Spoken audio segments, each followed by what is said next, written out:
An object is dropped from a height h from the ground. Every time it hits the ground, it loses 50% of its kinetic energy.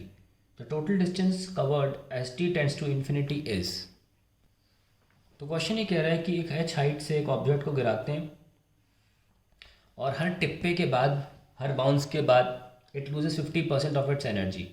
So it rises to some distance, फिर नीचे आता है, फिर 50% loose, फिर ऐसे, फिर ऐसे, फिर 50% लूज़, और कितना टोटल डिस्टेंस ट्रैवल होता है वो हमको निकालना है. पहले हम देख लेते हैं कि लिखना कैसे. सपोज ये h1 है तो ये भी h1 होगा, ये h2 तो ये भी h2, ये h3 तो ये भी h3. सो टोटल डिस्टेंस होगा h plus 2h1 plus 2h2 and so on. ये total up to infinity time तक. ये हम कैसे सॉल्व करें, लेट अस सी. तो पहले यहाँ से आपने यहाँ गिराया, तो we can find out v square equals to u square plus 2gh. Bottom की स्पीड निकल के आ जाती है 2gh.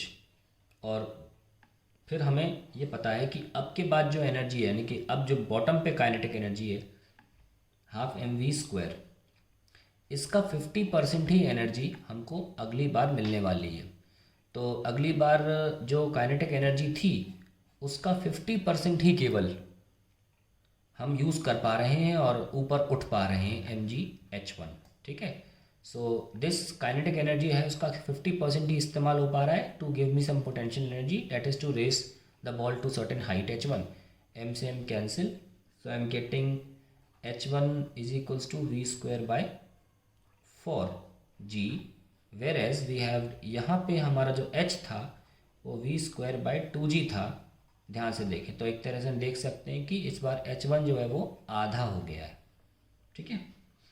ट्रेंड देखने के लिए कि चलो h है, फिर उसके बाद h1 h/2 है.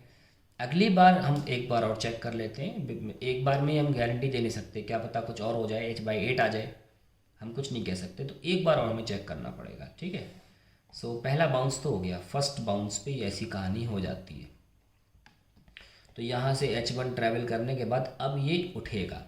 सो सेकंड बाउंस जो होगा, मतलब ये फर्स्ट बाउंस था, उठा, अब ये सेकंड बाउंस. अब सेकंड बाउंस की जर्नी करने जा रहे हैं तो इसमें भी जो पिछली काइनेटिक एनर्जी थी half mv1 square, let me call this speed, यहाँ की जो स्पीड है let me call it as v1. ठीक है.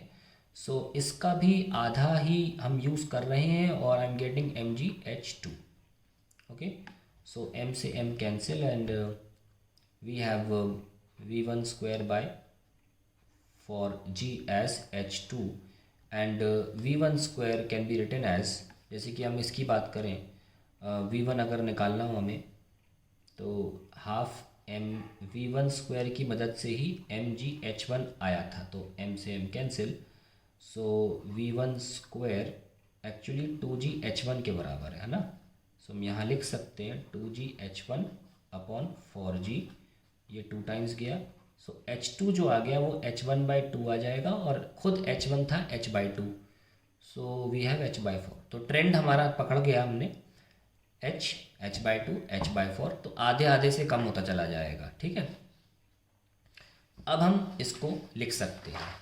सो हमारे पास आ गया 2 plus 2h1 plus 2h2 and so on. So h plus 2 h/2, अगला बार जो h2 था वो h/4 आया था and so on. So h plus 2, हमको पता है कि सम ऑफ इनफाइनाइट जी पे क्या होता है, a अपॉन 1 माइनस आर. सो पहला टर्म है h/2, फिर 1 माइनस वो भी आएगा 1 माइनस r, that is 1/2. So r हमको पता है second term by first term होता है, plus 2 h/2 upon 1 minus 1/2, that's 2, 2 से 2 कैंसिल.